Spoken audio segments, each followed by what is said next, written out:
Ranger.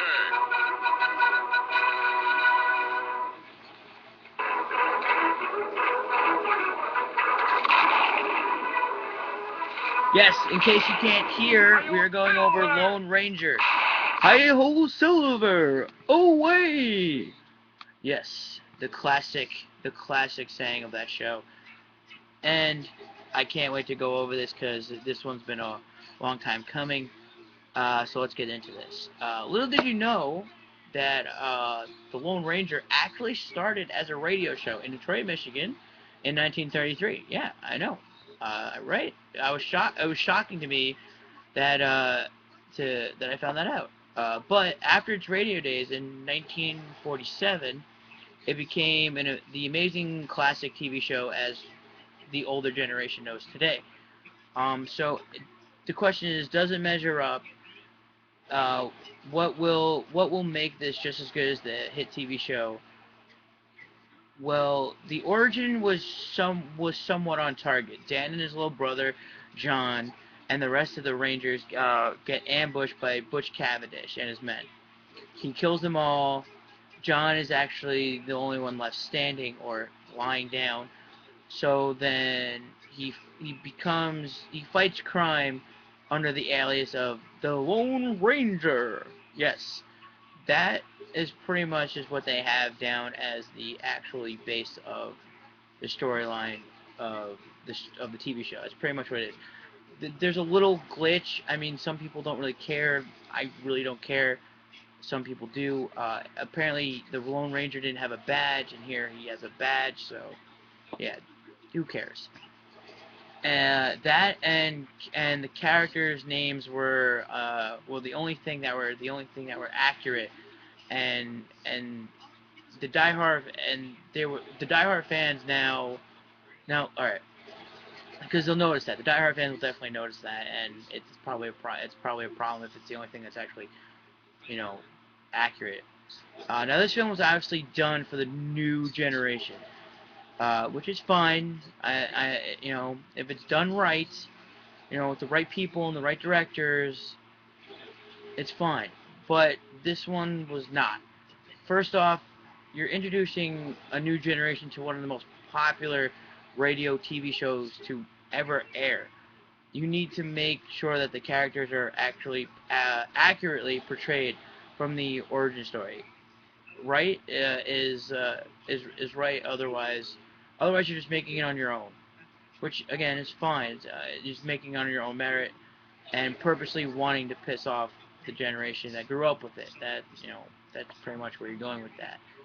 But if you make it on your own, you physically have to make it on your own. Completely change everything, even the storyline. Just have the character names.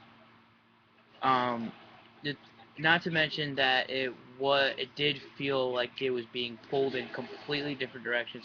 It was all over the place. The story was here, then it was there. There was like weird ass. Like the movie is basically a flashback from Johnny Depp's mind from Tonto. It was really weird. Now, Armie Hammer and Johnny Depp did do a great job. Their chemistry and comedic timing was fantastic. If this was the first of the Ranger film, if this was the first, if this was the first of the Rangers, this film is great. If there was no TV show or radio show or whatever, it's great on its own. But as a reboot, I'm sorry to say, it's making way too many people angry.